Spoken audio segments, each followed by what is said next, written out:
Hey, I'm Dr. Chris Heidelberg. Welcome to Maturation 101. This is episode number 3. First part, we talked about a little intro. Second part, we talked about getting mentors and coaching. Now let's talk about how we all are hypocrites. All right?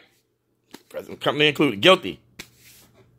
And one of the biggest things you're going to do, I always hear people say, I don't go to church because the hypocrites are there. Well, that's where they belong because it's called sin therapy. That's why you go to church, synagogue, temple, the mosque, wherever. You're going there to deal with your issues, okay, in a community setting, okay?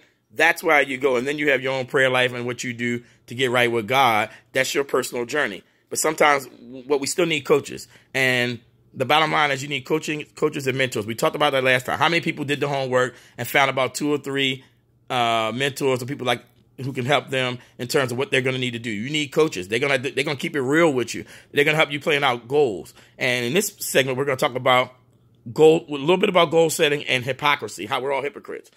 Let's be real. The first thing I want you to do, and you hear this all the time, is come up with a vision statement for who you are and what you want to be. I want you to take a second, see it in your mind.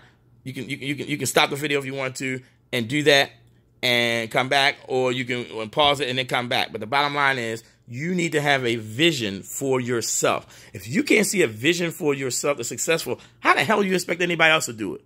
And then here's the thing. It's wonderful that you have a vision for you, but never let divine intervention help you, because sometimes some of us, look, if I had my way, I'd have been a Major League Baseball player or played in the NBA. But I think being 5'6", you ain't playing in the NBA unless you Muggsy Bogues, something like that. The goals are there. I'm not saying be unrealistic. What I'm saying is if you got talents and gifts that help you in the area, why be afraid to go there? Don't be afraid to go there. So first, start with the vision statement. Then B, you're going to set goals. But your vision helps you get where you're going. Because what you're going to do from your vision is almost like we do when we script write. We're going to work backwards from the end result. You're going to see it. So on one side of it, you're going to draw a stick figure picture thing of yourself. Get a piece of paper out right now. And you're going to make it like a block, like a cartoon strip. On one side, you're going to see yourself the way you are now. On the other side, you're going to see yourself the way you will be when you're successful. Okay? On that end, you're going to work your way backwards from your success and basically do a series of goals until you get to where you are. So you're literally working backwards. Yeah, they don't teach you that because we're rewinding the tape. And some of us need to do that because we're getting all this negative stuff. And I'm always talking about that. Now, once you get your goals down and you got your vision statement, now look at your life. What are you doing that is counterproductive to you getting the way you want to get? So if you got debt, that means you got to do some things you don't want to do. That means you can't hang out.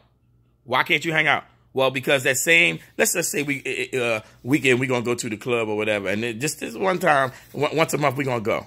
Well, okay.